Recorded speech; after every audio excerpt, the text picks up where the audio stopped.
Everyone, welcome to an awesome day of FileMaker training. I'm Richard Carlton with a really awesome crew of people here. Mr. Taylor, have you had a burrito yet? Are you?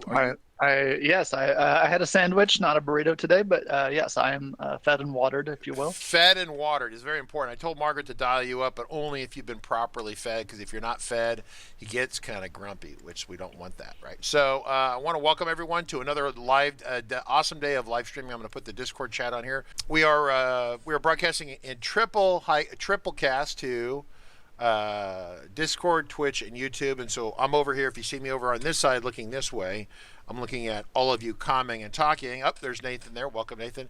If I look over here, I'm looking at Jacob, or I'm looking at Clarice, who is our licensing expert about the FileMaker platform. So if we have licensing questions, we bring her in because I don't want to have to answer any unsavory questions, right, about licensing. I don't want to be blamed for that. So I'm going to pass the buck to my hand puppet. All right, so today is day 4. So let's talk about that briefly real quick. Day 4 of 5. All right, so this is the upcoming broadcast schedule. So today is day 4 of auditing a FileMaker solution. Tomorrow will be day 5. Jacob Taylor is on the ball for today and tomorrow. We're talking about the server part of an audit. So once again, so we'll talk about that in a second. Let us cover next week. So we got Monday with Jeff Cooper. He's going to be around doing cash drawers and receipt printers. Mark, can you reach out to him if you're kind of like in the background and confirm that he can bring the receipt printer back if people have questions, and also the cash drawer, obviously. And then Tuesday, I'll be covering the super duper duper basics of value lists, and not so much value lists, but how they interact with checkboxes, radio buttons, things like that. So it's very basic. It's stuff that if you beat your head against the wall building a solution with lots of users, and you are actually supporting a lot of users, especially with like the checkboxes and things like that, you get to learn all the ins and outs of this stuff. So that kind of lays the groundwork for Value List Hell, which is day 1. Now, I did not really mean for it to be called Value List Hell, but someone decided that would be a cool name, so they got that.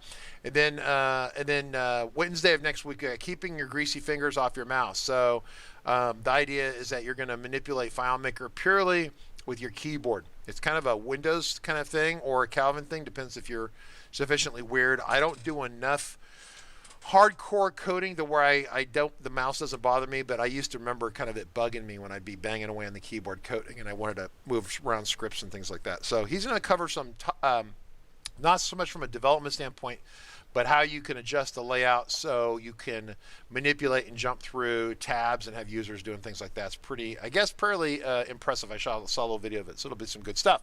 So today is kind of the continuation, the landing. We had a conversation about the idea of an audit. So if we go back to kind of the idea of day 1 with the audits, let's talk about this briefly. So the idea is that every one of you, every last person that's here, sooner or later will be asked to work on a FileMaker solution. If you haven't already, you will, and you will again. Be asked to work on a FileMaker solution that was already created. And that FileMaker solution, and partly it's, you're being asked to work on it, but you may be in the process, the hiring process or the interview process for that. And part of you trying to decide like whether you want to work at an organization is whether the people that you work for are nice people or evil people or fair people or mean people or wonderfully loyal people. Like every day, I just throw extra $100 bills at Jacob, just, you know, a little dispenser gun. When he does good, it shoots out the top of his monitor. That would be actually a great little hardware add-on. So when you're great, there's your IoT demo. Yeah, IoT, it shoots $100 bills out for your monitor, right? But you need to look at an organization and figure out if their FileMaker solution, how that's working, how it's looking, and is it a good fit? Does it fit your skill set? So today is a server-related conversation, right? So for Monday, we talked about kind of the politics, understanding who the people are. If you're going to go into a situation where someone says, you know, as a private developer, we're brought in a hired gun. Like people say, we're a hired gun. It's like, okay, right? You know, we're a hired gun kind of thing. And what ends up happening is that we deal with this all the time. But if you're an in-house person, if you change jobs or your company is reorganized or one company buys another company, surprisingly that happens quite a bit. You end up going from I'm supporting one FileMaker file to supporting no FileMaker files. Maybe you get eliminated and you have to go somewhere else, or they merge with someone else and you have 5 more files to support. and maybe it's not up to you. They just say, hey, you're going to do this. Good luck. Have a nice life. Or if you're in the process of interviewing, you want to look at what they're giving you and ask yourself if you want to be involved with that. Is the file reasonably functional? Can you reasonably fix the deficiencies in it? A big part of that is, what are they doing for a server? Depending upon how squared away they are, the server could easily be in great shape or not even exist at all, right? So we got Jacob Taylor here today to talk to us about some of the things he's seen. It's kind of a conversation. If you have questions, let us know. So server stuff, Jacob Taylor. Let's talk about server stuff. If we call you up randomly, so we talked to Garrett yesterday. You weren't here, or maybe you were listening a little bit. We're talking about you in a very positive way. But Garrett and Jacob got dropped in on this customer, and the customer was like, well, so one of the things when you get hired, very rarely does the customer say, it's all going great, it's so wonderful, it's perfect, we're just going to hire you, keep you guys on speed dial, guys and gals on speed dial, so if we have a problem, we'll call you. That happens once every 2 or 3 years, maybe. Yeah, Jacob's seen it. I was going to say, we've done that once. We've seen that once, and Jacob's been here for 3, 4, 5 years, whatever it's been. Yeah. And so the question is so then almost always there's a problem. So we went in this deal, and I'm talking about yesterday, but this has to do with the server. Is they're saying, well, the backups are kind of slow, and we really don't like the downtime, and et cetera. And so of course you're asking yourself, are your IT people stupid? Is their backups even there? Why are the backups slow? Are they using a floppy disk from 1912 or something like that, the Pony Express, to back up the file? What's going on? And so you have to dig into this and determine it. And yesterday's determination was that the customer had a 200 and some odd gigabyte FileMaker file, right? FileMaker file. And like, wow, well, why is it so big? It turns out there was a bunch of container fields that were stored internally and some legacy data they didn't really need. And so Jacob and Garrett did a clean out. The text data of the file got down to 13 gigabytes, which is a real practical, manageable size. RCC has 2 of our operational databases that are in the 8 to 10 to 15 gig range, right? Very manageable, very doable with the modern FileMaker. And all the container data is saved externally. So you have the part that you're really worried about is that FileMaker file structure, right? That's what you're worried about. And then it could have hundreds and hundreds of gigabytes of supporting files, but FileMaker the server and the users aren't really actively digging through it, right? If you bring up a record, suddenly you need to see the image, you can bring that up, and so FileMaker goes and gets one image for you. Very different kind of scenario. So we have live streams. We've talked about this quite a bit, but when the customer said, well, we have a problem, we said, well, shoot, we need to look at the server and even if they say they don't have a problem, you should always look at the server, right? So Jacob, if we were going to airdrop you in a parachute, or you were the captain, this is your captain speaking, thank you for flying RCC Airways, and they say, walk on this plane and pre-flight the plane, you try to figure out if the plane can fly, what are you going to do on the server? Do we want to show your screen? How do you want to talk about it? What do you want to do? Sure. So there's a couple things that you might even start with that are before, we'll get into the actual details here in a few minutes, but there's a couple things that you can start with that are pre-checking FileMaker server settings, Windows update settings, right? Like environmental concerns like that. You actually do want to know. So for example, with that customer, one of the concerns that they had at the beginning is kind of the cadence of backups. So that the real issue for them, among other things, is that the 200 something gig file that they had couldn't be backed up efficiently. It was difficult to actually run it, for example, every hour, and it wouldn't be reasonable to run an every 15-minute backup schedule. And so separately from the schedules themselves and what you might do with that, you have to think about and talk to the business and say, hey, like, if you're, and this is kind of disaster planning a little bit, but if you guys are going to go down, what is kind of an acceptable amount of data to lose? Because, and that's one kind of seed question to kind of start the discussion, but that guides your analysis of the server, the configuration of everything, because what you're looking for is what kind of service level are we trying to deliver to the business, or what kind of service level does the business want, which that's the point of an audit, is to determine the difference between what they want and reality. And so those kinds of conversations are the first thing that you want to have. Second, yeah, we can do a screen share here in just a second and walk through kind of an analysis of a FileMaker server, because what you want to do is, once you've answered those questions, what kind of service level do we want? What is the performance? Is anyone seeing, like, are users noticing when the backup runs, for example? That's a really good one. And so, for example, if top of every hour, that's when the backup runs, and users are, occasionally complaining, hey, you get them to start writing down, hey, we noticed slowness. You try and get them to write timestamps of when it happened.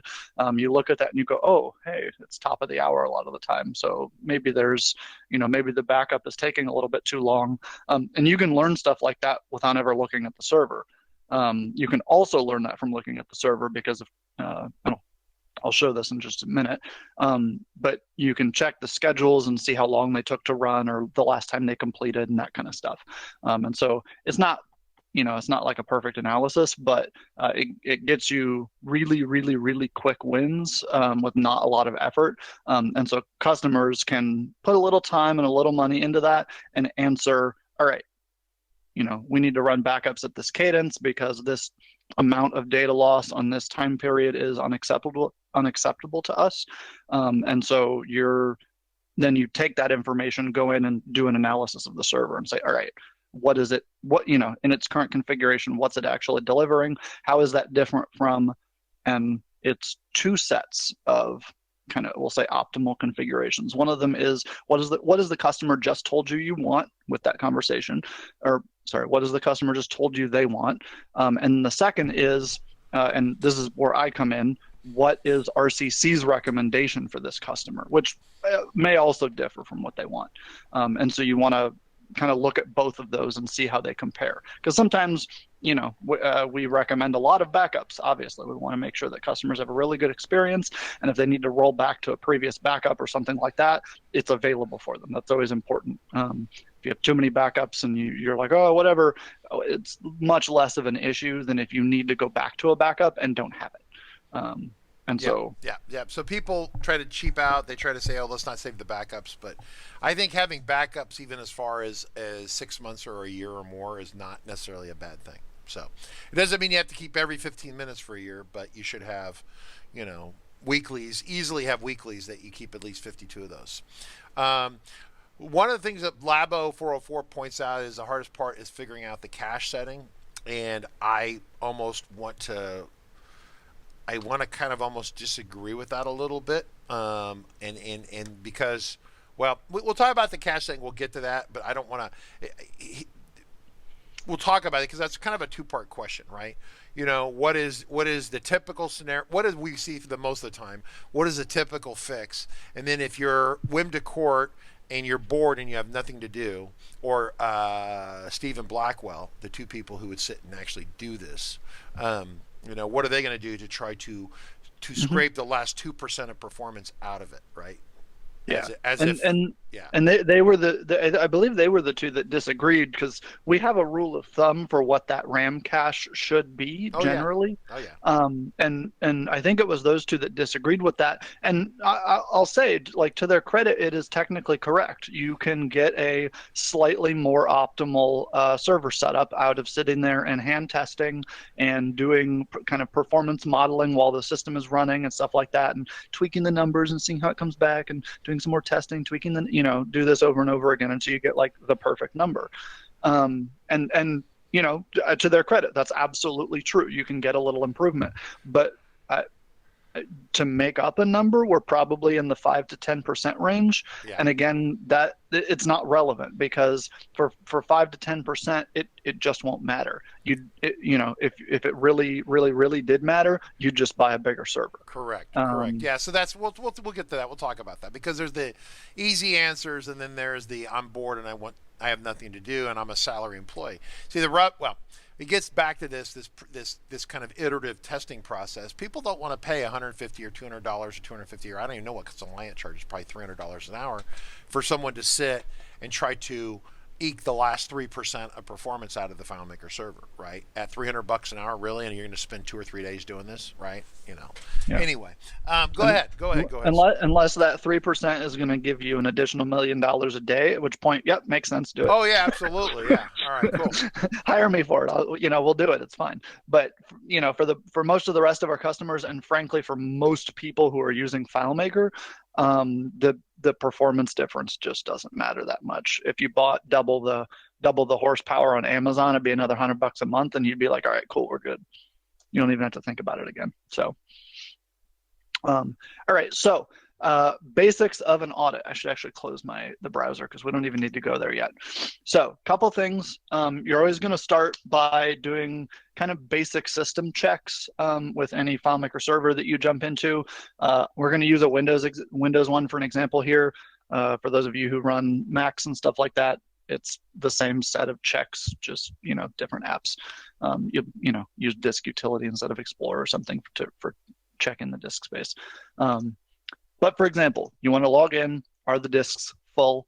That kind of stuff is, you can see it. You can see Task Manager over here in the corner. We're not using any CPU. I just want to stop. Yep. People think, I would normally, if I was younger and I was like 25 or 30 years old and Jacob was the senior person, I would go, no duh, Jacob. Everyone knows not to have the hard drive full, except doing what we've done as long as we have. That's as obvious it is to some of us that the hard drive shouldn't be full. The rest of the planet doesn't know, and they don't give a shit, right? And they run the drives right out of space. And so I just saved somebody yesterday that unintentionally filled their drive. Yeah. Yep. In the last 24 hours. So that's I know, yeah, it's super basic. We have to start with this though, because people, they use their computers, they use their servers, they're getting their job done. They're not coming in and looking at my, clicking on this PC in Windows and going, hey, how's my disk doing this morning? Like that's the thing that they do at 9 a.m. on Monday. It's not, and they're not going to. And so, yeah, you have to start with basic health checks. And so it's going to be things like, all right, are the disks full? Is the CPU usage, running off the rails or something like that? And even if it is, maybe that's not necessarily a bad thing, but it's something to note. So for example, the backup system that we set up on our servers, it zips up the databases. So obviously kind of when that process is running, we're going to be chewing through processor horsepower, of course. But as soon as it's done, right, you should go back to a baseline of not that heavily loaded. And so you'll sit there, and while you're doing the rest of the stuff, just keep an eye on Task Manager, keep an eye on this and that, and make sure nothing's like randomly exploding and jumping space, hard drive space usage up and down randomly. Or, for example, let's think of a good example. So we have a couple customers, for example, that have giant, I'll call it a reprocessing script. It blows out a section of the database and regenerates it. Richard, you can think of the one that regenerates the stuff on the homepage of finished goods, for example, where you have charting about how the business is doing right now. And so you go and you get rid of that whole thing and reprocess it each night, because you want to make sure that when you come in the morning, and it's very important for the first person that logs in because they're one of the admins, that they see totally fresh data. They know exactly what they're looking at. It's it's not out of date or anything like that. So it's ready to go in the morning. Okay. So those processes are great. Also, they can load the server down. And so you have to also think about like how those operate. Are those going to cause issues? That kind of stuff is actually the bigger conversation with, as Labo404 was asking about, finding the right RAM cache size, how much memory the server actually needs, kind of the specification type issues like that. Because if you have those big processes, I know they're supposed to run at 1 a.m. or something like that if you're running them overnight, but you need to run it during the day at some point to find out. Because sometimes you will be surprised by how much memory that uses, and you'll end up with issues as a result. For example, if it uses too much RAM and you have not put enough in the system, then you will be able to see that, because FileMaker will become very unhappy in the middle of the night. Right. All right. So there, there's kind of an off-topic question we have from Nathan, but he's asking about kind of a server question: is Mhm. are there dangers or things to be cautious of when using the FMS or FMS admin restart admin server? I'll copy and paste it over here into No. let me see. At, There, admin, no. there it is. It's in Discord now. ND,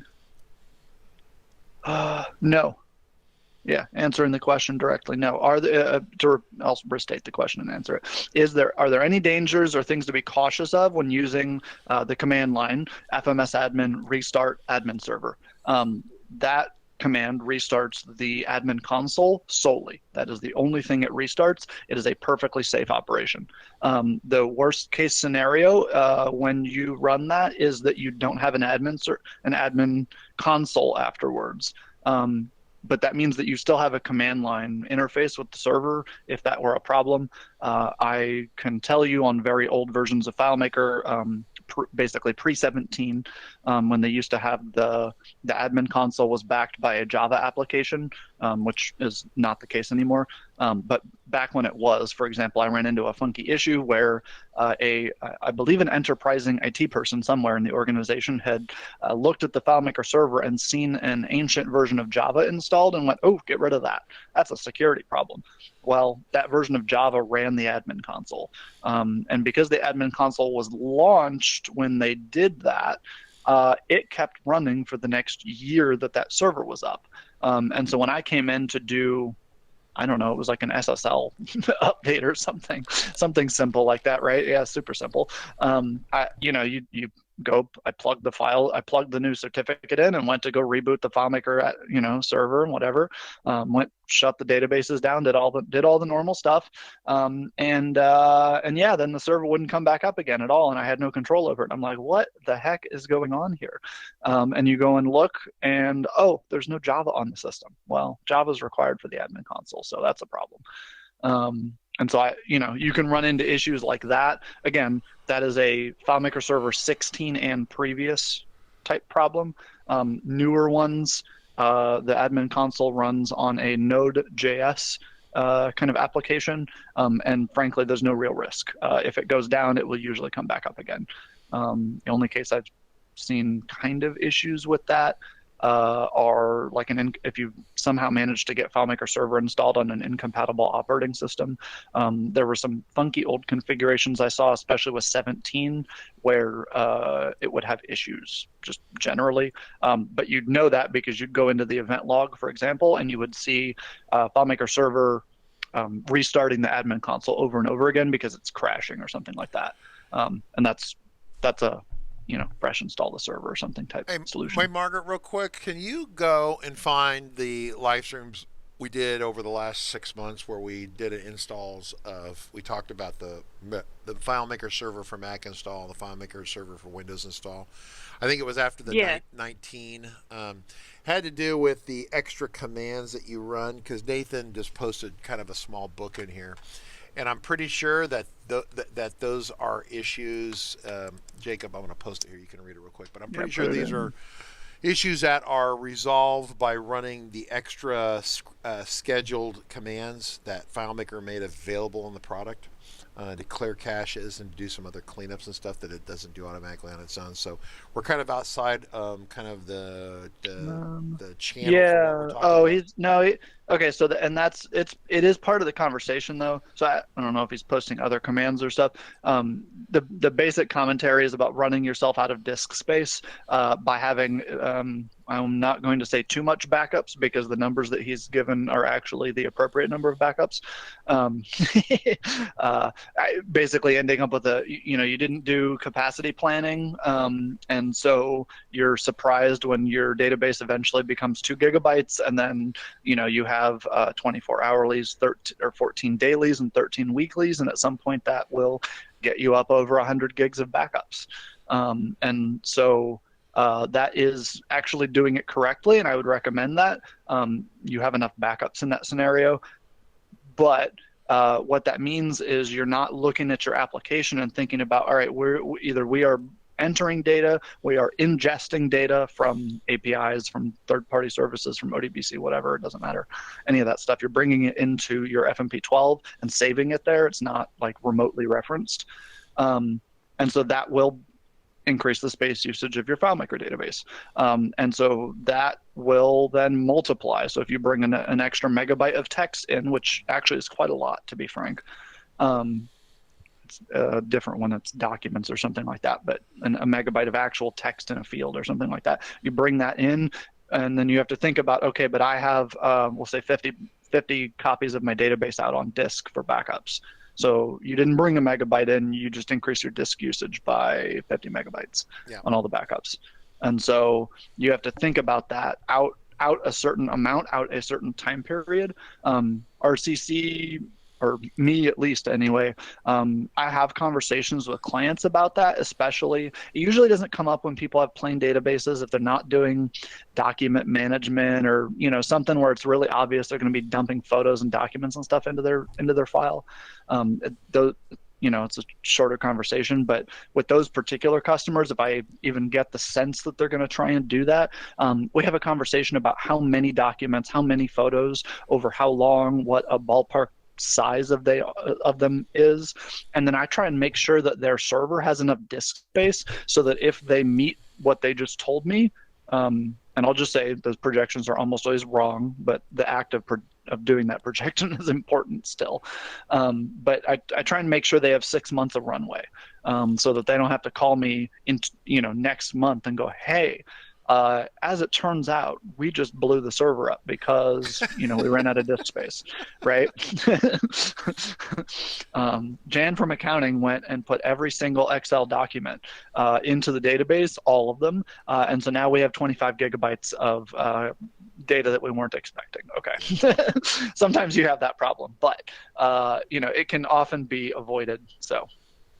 And so you want to, it's kind of, that's part of the initial conversation with customers. We usually have that conversation at setup time. I don't usually have that during an audit or something like that, except to look at, so for example, here, let's pop this open. So one of the things that we look at is, as I've said, the backup schedules, but what is a backup schedule? A backup schedule is how big is your database times how many copies are you keeping of it. So you need to make sure that you have enough disk space for all of that. And so, an initial check, are my disks full here? No. Awesome. We love to see it.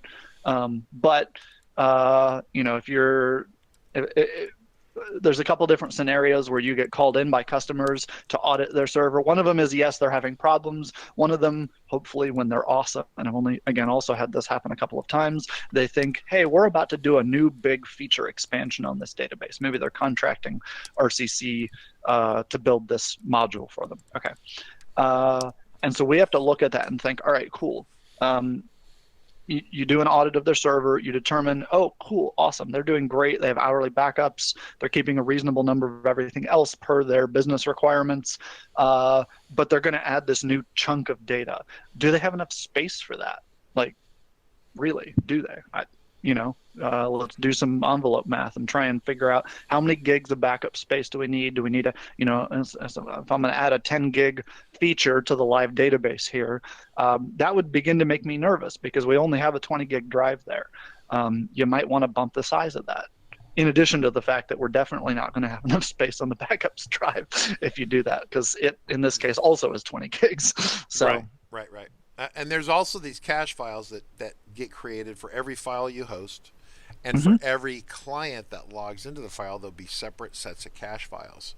And the cache files can be pretty easily a lot of megabytes, quite rapidly. I've seen FileMaker Server cache files up to 10 gigs before. It doesn't surprise me. So that's where. Now, it would be wouldn't the cache files be on the C drive probably, if that's where you're running the FileMaker? If that's where you put the like the FileMaker Server binaries and stuff, that's usually where they go. The other part is data will be there anyway, no matter where you put. This is a good factoid actually for everybody who's thinking about capacity planning here. So those server-side cache files will always be in the Windows temporary directory. So whatever drive that is. You need to make sure that you have enough space for that. The problem is I can't tell you ahead of time how much space you need. So I can only say you need enough space. Make sure you have enough space. And there's two downsides there. One is kind of obvious issues. If you run out of disk space, FileMaker Server is going to get cranky with you or whatever. But the real issue actually is if you run out of disk space, Windows will get cranky with you. And newer versions of Windows are better about this, but frankly, even when I started working here, if you fill Windows boot drive, it will get cranky in a way that can be permanent if it goes on long enough. And so then you end up having to throw a new server together, which, that's not the circumstance under which you want to discover the server, basically. Yeah. Exactly. To put it politely. Yeah, so having a drive that's over half full in general makes me, as a general rule, kind of nervous, right? I mean, because say you actually have you're going to put 10 gigabytes on here, so the drive would be automatically half full, 10 gigabytes, and that's not uncommon, right? And then you had, say you're going to open that, and it might generate an equal size of cache. It could do that. So then suddenly you have put another 10 over here. So now you went from 40 to 50 to 60. Actually, that chart, that's free, 40%. It's free, yeah. Okay, I was reading that as full. So yeah, so then you go over here. So then it's that much full, right? And you're like, okay, well then that should make you nervous. Over here, it's kind of marginal, I think. Over here, it's marginal, and over here, you're screwed because there's not nearly enough backups to store what you need for backup. So yeah, this is a test server for those of you wondering about. This is we had the 5-day live stream where we did server replication. One of the coolest things I'd seen in FileMaker in a long time. Bad 360 works, awesome stuff. And so this is one of the servers for that. So it's to demonstrate the replication, not so much to have a lot of data. So anyway. That's actually why the database and the backups driver is so small. This is the only one of those servers that's actually keeping backups. The rest of them, it's you throw it away and we do a manual restoration or something like that. Sure. But yeah. Cool. All right. So besides the drive space, which we beat this horse to death, what else we got? Yeah. So then you want to jump. So basics kind of aside, again, capacity planning. I'll as part of the cache conversation, we'll address kind of RAM requirements and stuff like that. But the short version is make sure you have enough disk space, make sure you have enough horsepower, CPU, RAM, etc. And we'll talk about what the RAM requirements are here in a minute. So we want to come in, we want to look at the admin console, we want to check what the version number is. Ooh, look, it's an older one. It's 19.0, very cool. So maybe we should update this one. You have your SSL certificate, it's good. Your licensing seems to be good to go. We'll say, I'm going to make up numbers here and say, let's say we have a 10-seat license here and we've got 0 connections. Fantastic. We're doing great. But if you come in here and there's 15, you've got 2 problems. One is you may be out of your licensing. But more importantly, was your server built for 15 people? Or let's say the number's bigger and you built it for 20 and now you've got 30. Is it keeping up, right? You can ask questions like that. And you can survey users for that. You can look on the server side to see, is the CPU spiking all the time? Does it look like it's sluggish? Is it having issues keeping up? Stuff like that. You want to go in and you want to check all the backups, want to confirm. At this point, because you're just kind of doing a survey, you don't need to actually go, okay, this is wrong. You just need to look at what they have, because especially if, for example, RCC did not do the server setup, and maybe that client also didn't follow any of our recommendations. They may have been trying their best to do something that makes sense. We have several clients who essentially refuse hourly backups because they don't believe it would be an issue to lose a day worth of data. If they had to roll back to midnight, their business moves slowly enough. They're like, we don't care, right? So you'll come in and you'll say, oh, cool, great, and this thing will be next backup, and it'll say tomorrow or tonight at midnight. Okay, cool. And they won't have anything in here. They'll have no hourlies, dailies, weeklies. We program these in, but some customers just use the one that's built in, the daily at midnight. Yeah, so scroll down just a minute. So just so we're all clear on this. So this is what it comes with right here. The FileMaker by default will put some automatic backups in here. It's normally, one a day kind of thing? I believe it's one a day. Keep 7. Then right here is the preserve, which is where if you tell it to save some and not get rid of them. This is a legacy feature that kind of came over from Cloud 1, right? Here, I'll force it. So we have something to look at here. So that thing will run. We'll give it a second. Dun, dun, dun, dun, dun. Maybe it's not refreshing for me. Come on. Mr. FileMaker, where are you at? Preserve databases. They're disabled. How do you disable them with the command line? That's on the command line, yeah. There's technically this auto backup each night at midnight keeps 7 days worth. It's a secret script that doesn't exist but does. And so you can go in and disable the schedule essentially, but it's a command line only operation. Yeah, command line only. So most of the time when we're talking about the schedules that you're going to set up and set up for yourselves, this is where you're going to set your stuff up right here. This is the stuff that FileMaker Server automatically does. It's 1 a day for 7 days kind of thing. All right. Yep. So anyway, so that's how that works. So just keep that in mind. Very, very, very, very important. And then so we got that covered. I think we've hit that one. Yep.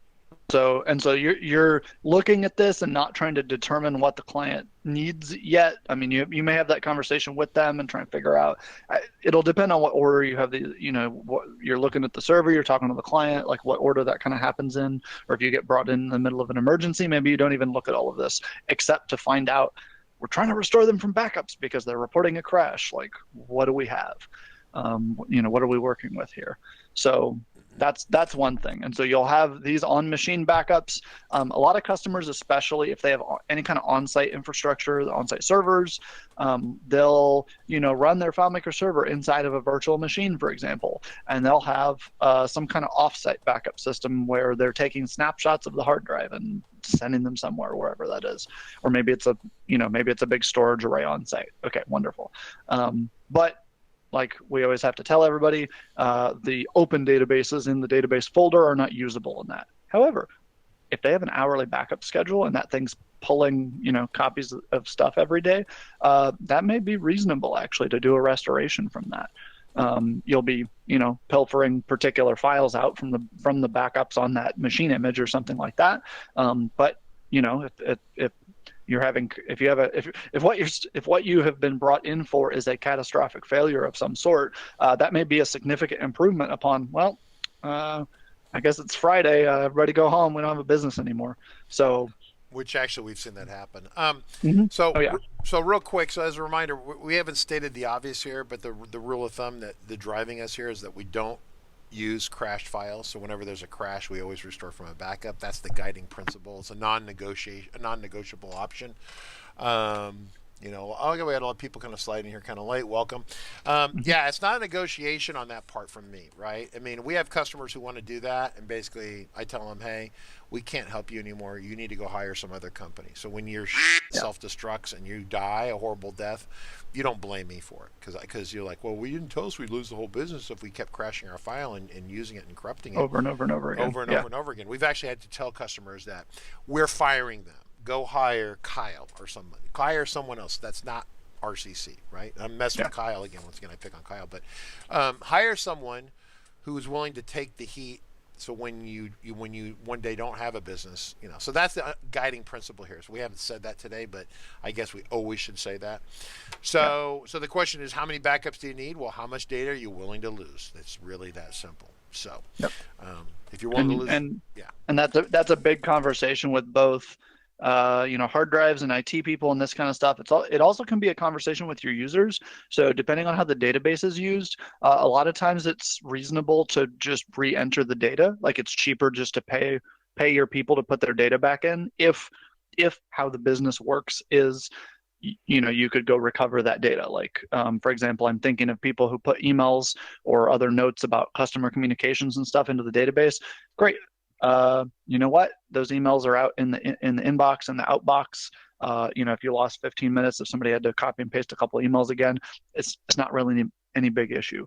But if what you're doing is any kind of real-time, payments processing, or you're dealing with invoices and stuff like that, it can be more expensive to try and figure out and go track down. All right, what do we lose? Like which invoices are gone because we had to restore from backup. We've had that issue where we crash at night and we want to go to the last backup, but for some reason, this hasn't happened in a while, but 2 or 3 years ago, I remember, or a year ago, it crash at night or something happens, so we roll back the next, the backups, and the last good backups like 12 hours ago, but it's like, 8 in the morning, and I'm going to roll back to like 11 o'clock last night or something, right? Well, there are people who bought training from RCC during that period, and all their transactions are gone out of the database. The transactions are still up in an accounting system, either PayPal, some other place like that, right?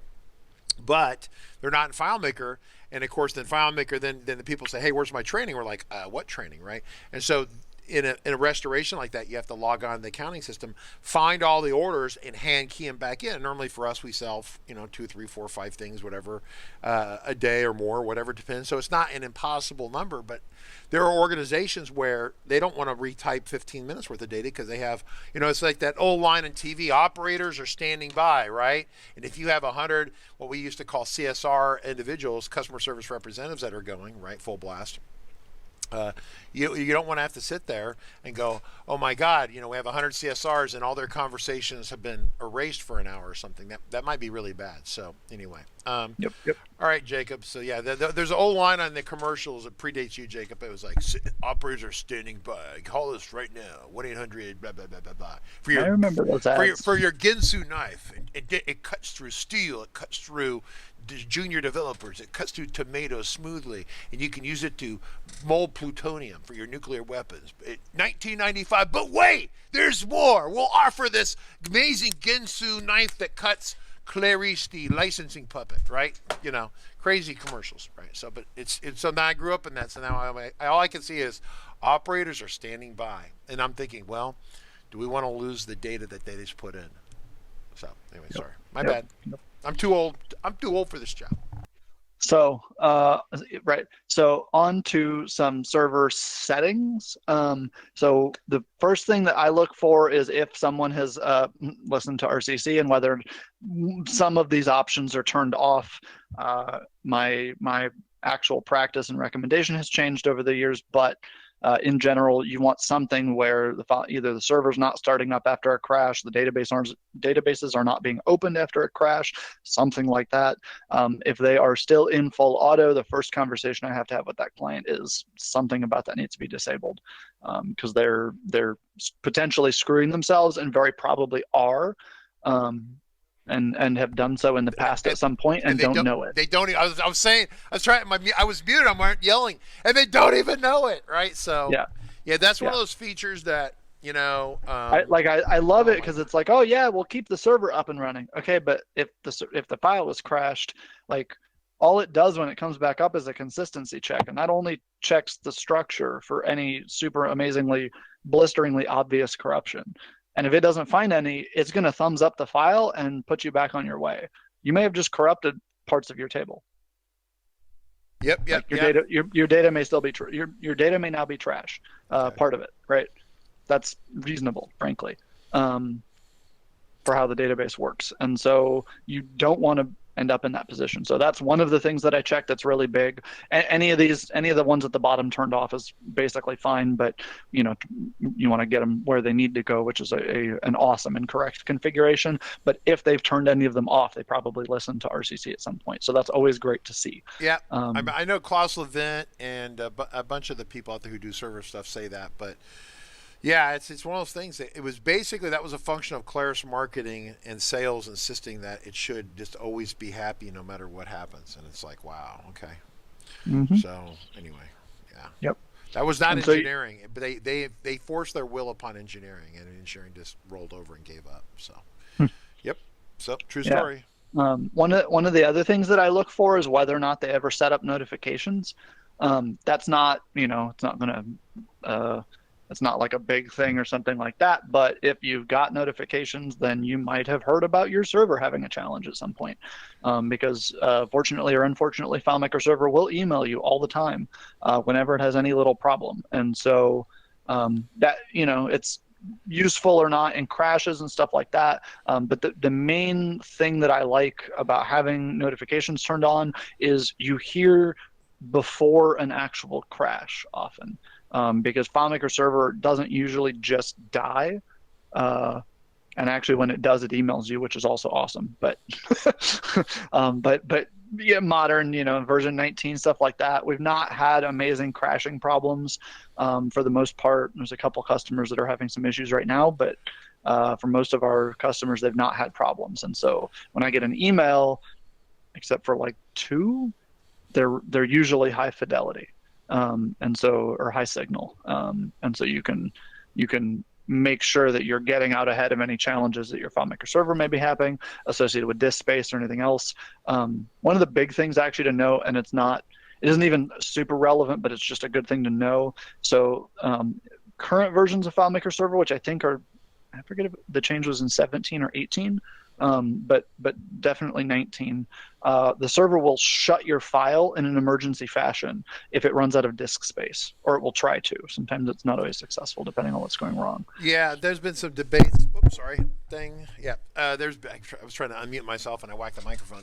Yeah, there's been some debates about how much it checks on that. If it won't shut it down if the backups run out of space, and it won't necessarily shut it down if it's boot drive or database drive kind of specific. And then so it's kind of it was a situation with Moyer. We're talking Moyer, Heidi Porter and Chris Moyer, and they were running into some situations where it was not checking it as being as thoughtful as it should. The problem is that that's the thing with Claris, and probably the problems, and once again we have to be somewhat sympathetic to when the engineers have issues, is remember, if they write a line of code, if we write a line of code at RCC, the most horizontal thing we do is starting point. It affects all the starting point, but most of the time we write a line of code is for one customer. When Claris writes a line of code, it has to be universally useful and not screw up the entire planet Earth at one time. And so they have to think about all the caveats of where it could inadvertently trip and explode something, all the edge cases. And then they have to decide if they value those edge cases or do we just want to avoid it, right? And so it's a tough job that they have to do. If I have a chance to talk to Claris and engineering and get them on some live streams, I think that would be super educational for them. So, but yeah, for everyone, right? So, but yes. Okay. And then, all right, so because we're going to wrap up soon, there's 2 other things that you want to check for here that'll be command line once I'm done with the admin console, which is only one more thing. So you want to know if they have an SSL certificate or not. And I suppose if it's expired, that would probably be a good thing to know. But one of the command line things actually pertains to the logging specifically, and it's just a setting that we changed, which I'll talk about. Finally, checking all of your settings here. So are they running WebDirect? Ooh, hey, it's not on. Nice. I think we should be that one. That was how that worked. There we go. Okay. So do they have web publishing on? Do they have plugins? That kind of stuff. If they're having stability problems, that isn't 100% relevant to like disk space or even necessarily CPU load if they're not using the web presentation engine or WebDirect. Although on the opposite side, if, for example, like one of our customers, the entire thing is basically accessed through WebDirect, those are the most important feature on the server. And so it's again, back to the conversation, what is the solution? How do people use it? What is the kind of time of day, the living, breathing kind of part of the organization look like as it interacts with the server? You want to have, it's not details. You don't need to go sit and watch over somebody's shoulder or something, build them a day for that or whatever, but have a concept of what the flow of the organization looks like. Does everybody jump on at 7 a.m. and check in for hours or something? Because then that means that you're going to have a spike in the morning that you need to think about. Well, yeah, and that gets back to we've had customers once again with this with the backup. So the server is say located. Remember once again the automatic backups I think happen at midnight or something like that. If you go back to back, this is kind of relevant here. Right on the dot, yeah. Yeah, and so if we go back not to the scheduled ones, but we go to the these. They're always at midnight. These are these pre-canned ones that Claire sets up and it saves them for 7 days. So Colossal Event had a customer, so the database was pretty big, pretty fat, and it was a nightclub.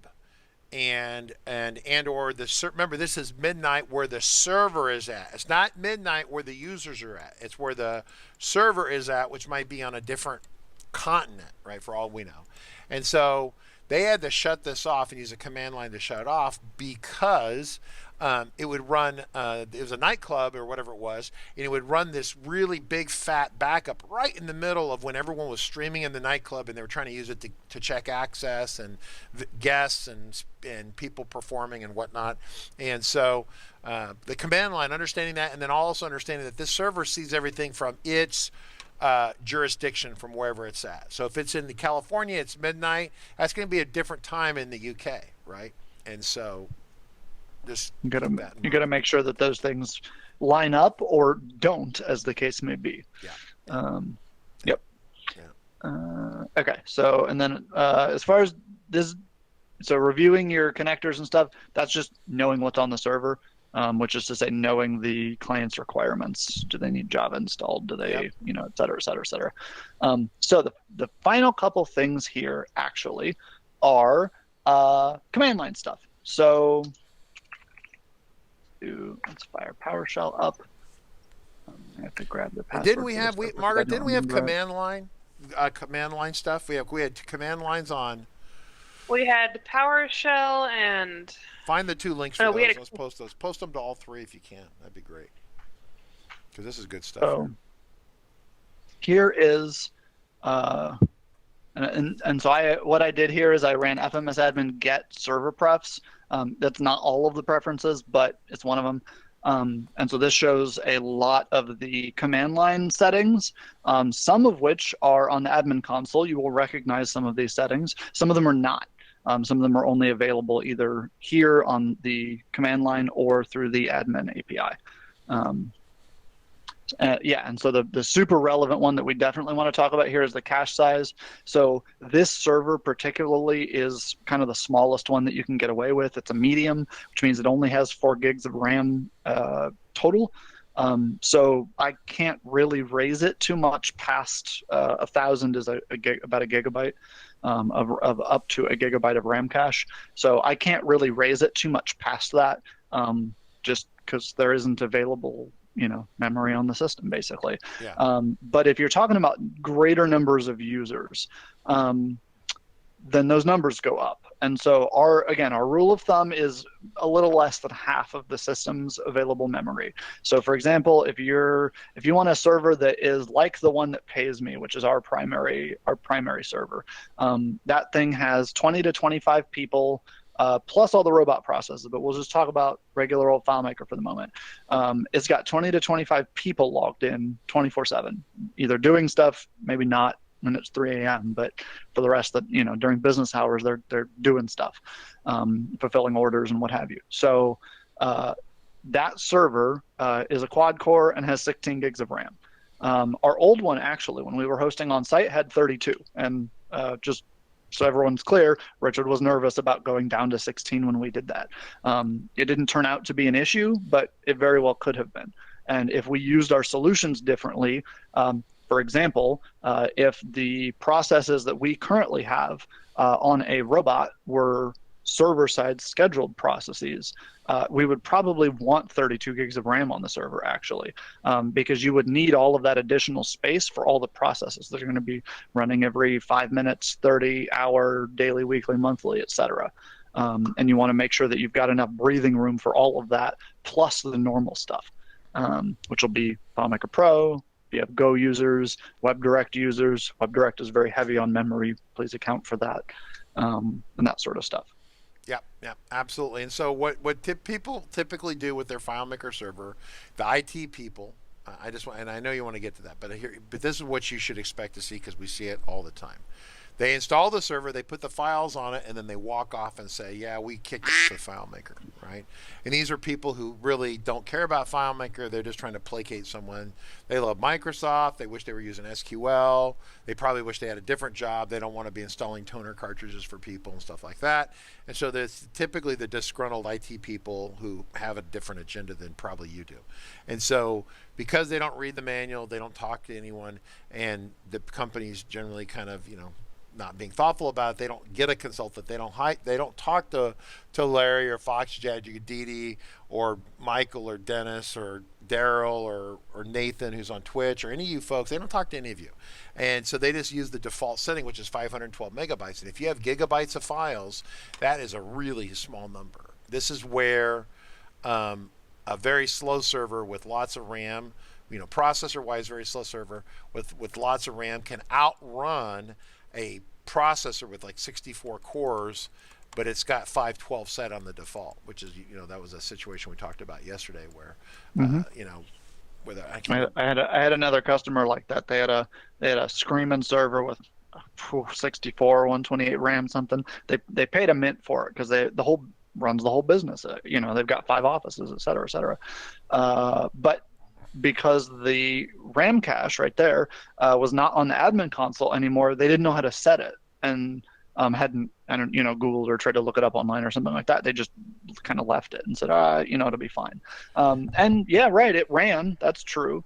And they were using 512 megabytes of RAM for 70 gig database with 25 users at 5 offices, running millions of dollars of business a month.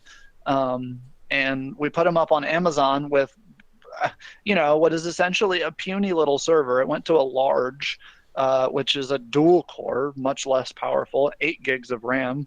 And I said, well, if we need more horsepower, we'll turn it up one, right? No problem. So we put them on there. They're on 19. They went from 18 to 19. That was the only other big change that they had. But they had the RAM cache set correctly. So the admin ladies went in and did their billing process after we'd made the move. And it was an order of magnitude faster because everyone had been touching all the records in the database. So they were in RAM because there was enough room in RAM for them to be there.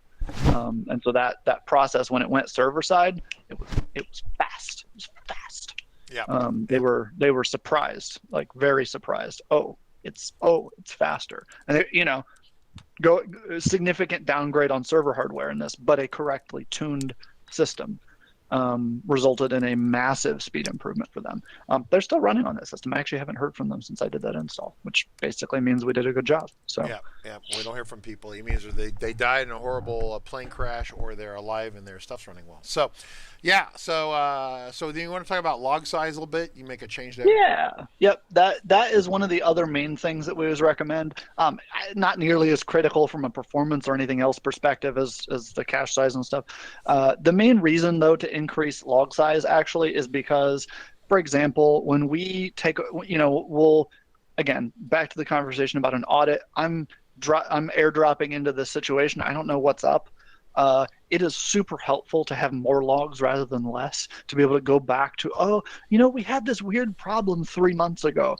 Okay, well, if your logs scream all day because there's all kinds of stuff going wrong all the time, but not wrong enough to actually take the server down, then that's just spewing stuff into the logs all the time. And if you don't have enough logs kept, I can't go back and look at that. It's not possible. The logs don't exist. So, yeah. So anyway, turn it up. Turn it up. So that's gig. This is megabytes right here of text. Those are in megabytes. Yeah. And so we have it set at 100 megabytes, right? And then Yep. these are. It doesn't really give you units here. I got in so much trouble in when I was getting my engineering degree. If you ever do something like put a 100 or a 125 or 250, and don't label the units. You don't label the units. You're going to burn in hell and get an F minus, a minus on the F. It's like below an F. It's really amazing. They're slapping you with it. Yep. Yeah, it's not good. So, cool. Well, it's kind of the end of the day today. Tomorrow's about disaster recovery, thinking about things like that. And just kind of to recap, the thing that you're doing when you go in and do a server analysis is, you're trying to ensure that the information system that this customer has, which, right, we're talking about a FileMaker server, but it's a more generic conversation than that. That the information system that they have can deliver the speed, the performance, the uptime, the disaster recovery requirements, not losing data or only losing a certain amount of data that's reasonable to either put back in or recover or what have you. Like that kind of a conversation. You want to make sure that what they have is meeting their own requirements, because often you will come in and the reason that you're being emailed and brought on for whatever this audit is or this investigation, if it's already down and you're like, oh, let's figure out what's happening and get it put back up again. The reason that you're brought in is because something is already wrong, either subtly wrong or, if they're down and that's why you're being called, then majorly wrong because it's crashed and you're going to figure out what we can do about that. And so you want to go and survey the system. It's I don't know. I'm always joking about the OODA loop. You want to look. You want to make sure you understand the environment that you're looking at before taking that action. And often with a disaster, actually, a crash or something else, right, like we always say, you're going to end up restoring from backups. That'll be the primary thing. But you can come back after you've put their database back and they're like, all right, we're good. We're back online. And you can say, all right, but here are the 7 places where the system that you have differs from what we would set up, and present that to the client and say, you're welcome to hire us to fix this, fix it in-house, ignore us and throw us out the window, whatever. You can bring a horse to water, can't make them drink type situation. But you can put that down in writing and say, here are the concrete improvements that we would make to your system. So, and then usually though, when you do that, a client will go, they'll quibble with one of them or something, but 6 out of the 7, they're like, yeah, let's do it. How fast? When? Do I need to schedule you? Do we need more prepay? Let's go. Let's get it done. So. All right. Well, I like the OODA loop. I always have to, it's kind of an interesting business process, right? Getting inside of someone's decision-making cycle, right? Things like that. In this case, you want to take time to orient yourself to make a good decision. But Yep. Awesome stuff. So I zoomed in a little bit on this so people could see it. I'm going to zoom back out. I'm going to make it smaller. So I appreciate everyone coming in today. Tomorrow is going to be a disaster. Hopefully Rick Fosnot will get us some information on his disaster. He's been busy. But that's the deal where the tornado hit the office. My understanding now is it hit next to the office or something like that and destroyed the power systems. And so the office wasn't destroyed, but they're a multi-office company. And so they had an in-office server. And so while the server did not get sucked into the tornado, the net effect is it was gone because the power lines or whatever the power was and the internet was gone and wasn't coming back anytime soon, kind of thing. Does that make sense? So as a result, it's like, okay, well, it's not really gone, but it's also equally worthless, right? So because it's, not running for... I'll probably cover it a little bit tomorrow. We have another customer that the story is a little bit older, but the fires that happened in California a couple of years back wiped out their office and they got told to emergency evacuate. And as it turned out, I thought it was really funny because I did a server install for them and I was a little nervous because the server install was on a laptop. Well, it turned out that was a fantastic choice on their part and totally intentional because they knew the fire risk was really high. And so when they needed to take their data set and run, they picked the laptop up and walked out the door. Okay, I'm glad that worked out, but I can't tell you how nervous that makes me because I know laptop is not really going to be server drives. And what about just putting on Amazon, I guess? But understand 10, 15, 20 years ago, the internet was up and down all day, every day. Right now, if the internet goes down, people get suicidal. There've been studies and stuff, and some of those you remember this, but studies about this, like if the internet went off for any period of time, people whose entire lives are wrapped around the internet would just be like, what are they going to do, right? So life is offline now. So if it's offline now, people figure it's a government conspiracy to shut down the world. So anyway, well, that's it for today. We're going to cover back tomorrow. I will report in when I can. I will try to get you some, or Margaret can help out. Margaret, are you there? Are you being awesome? I exist. Margaret fished out some the videos for those of you seeing that stuff. So pretty great stuff. Awesome. And great for Nathan. Yeah. So then a lot of what we do here is to kind of cover some of the same territory from a different direction. Like we're mowing the lawn again. A week, a couple days later, it hasn't grown very much. Most people kind of know about it, but we mow it from a different angle. And then we reference how we mowed it originally in the original recording. So that's kind of what we're doing. So we've mowed instead of it this way, it's like a baseball where they mow it really very professionally one way, then they cross cut and all that kind of stuff. I got a neighbor across the street who does stuff like that. And I'm like, wow, perfect. OCD, front lawn. OCD, yeah. All right, so cool. And there you go. You got that going. Cool. So Jacob, thanks for a great job today. We'll catch you everyone tomorrow. See you.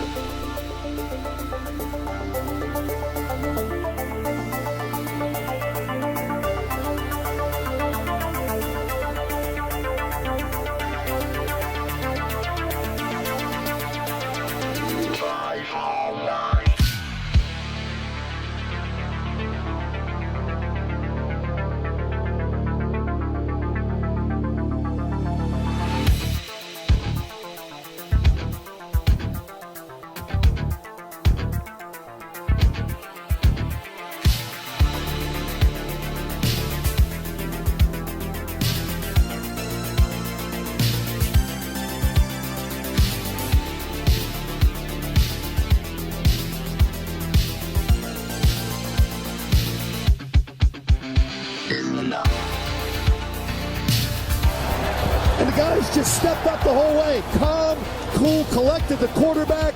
Great read, good patience.